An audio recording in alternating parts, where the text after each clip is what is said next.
Diss tracks have become commonplace here in YouTube, a dime a dozen if you want to call them that. It serves as a great way to vent out frustrations against another YouTuber, as well as gain millions upon millions of views. But how fresh is this genre of content, and can we make a fine meal out of fake beef?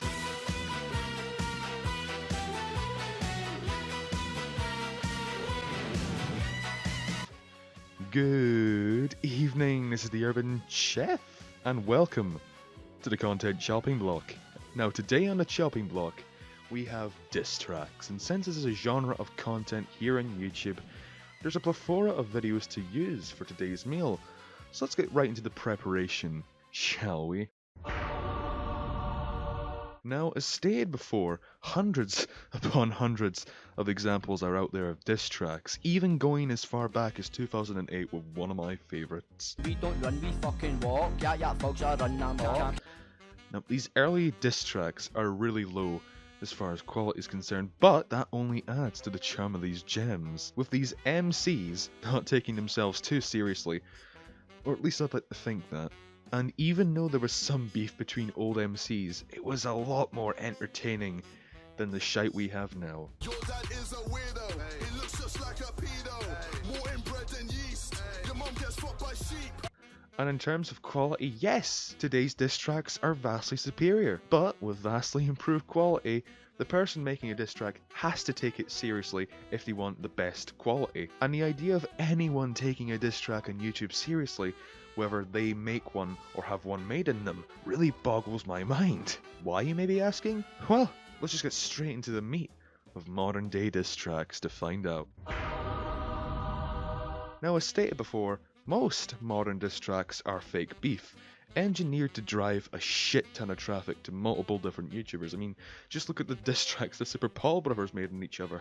They were both directing their horde of fans towards each other's channels. And then there's the KSI Sidemen drama. But this fake beef isn't something we'll be preparing a meal out of today. Let's look at the most genuine diss tracks out there on YouTube. And now, to have a consistent diss track, a number of ingredients has to be added, first of which being the obligatory insults, the superficial stabs at the other person to roast them. That Augustus Gloop's sidekick. I wanna be Nick Crumpton, but sucks more dick. And with every new diss track, these people aspire to make the most fire with their diss tracks. It's become a pointless game of whoever can come up with the best insults at this point. Imagine being in a playground and have some kid make a snarky remark about one's own mother. Yeah, that's basically the modern day diss track.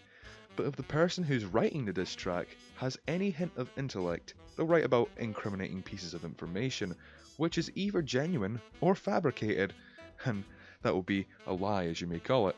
And the latter is the most common case scenario with diss tracks.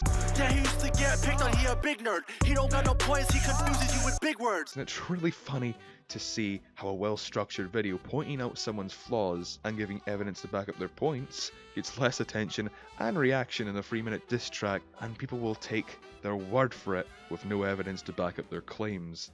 Not only do diss tracks serve to point out one's flaws, albeit in a very unstructured manner, almost all these videos exist to show the wealth of the person making the diss track.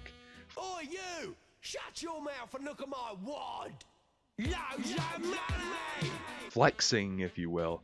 Whether it be through showing off their nice Lamborghini, showing off that massive mansion, or in most cases, both. It's a materialistic game of comparison, a game to see who has the biggest monetary dick size. Pathetic. Wouldn't even begin to cover the I have more money than you, so I'm better attitude. High numbers don't equate to quality content, just like money can't compensate for acting like a little fucking bitch. Now the final ingredient is of course the music. Yes, very important, considering that's the foundation of what a diss track is. However, making a good tune is nowhere near the #1 priority for these people. No. Their priorities lie within the insults in the diss track, and most likely the views, with the thought of making something that sounds good later on.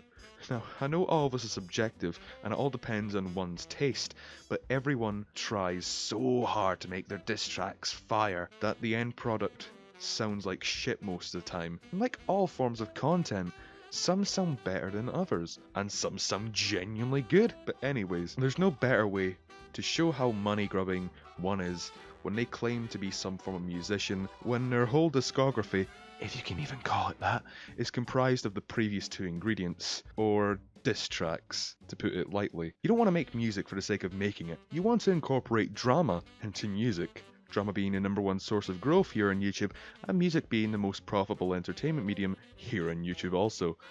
It's like bread and butter, it goes hand in hand. All a big YouTuber needs to do is insult someone else, flex a lot, and add a generic beat on top of it, starting beef with another YouTuber to get those millions of views.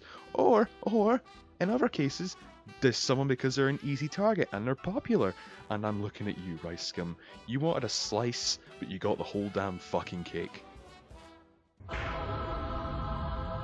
So that leads us into the formula of our meal today, and we have it all. However, we need a target to start beef with, of course. Then add in a few insults with a bit of subtle flexing, and just chuck in a banging tune, and now it's time to dine.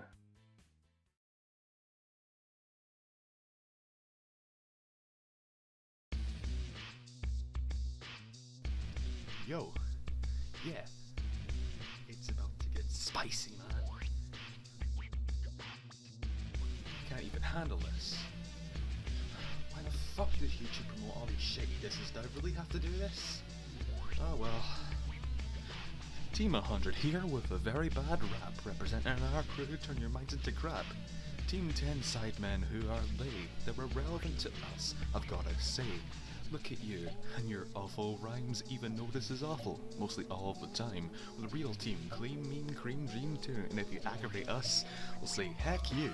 England is my city, more like this song, it's so shitty. It's really such a pity to hear something so not pretty. Sidemen and KSI, your disses are fake, unlike Team 100s, who are fresher than a cake. I know it was short, but that's all I've got to say. I wrote this even less than a single day. Maybe it explains why this rap is so crap, but if we look at all yours are crapper than that.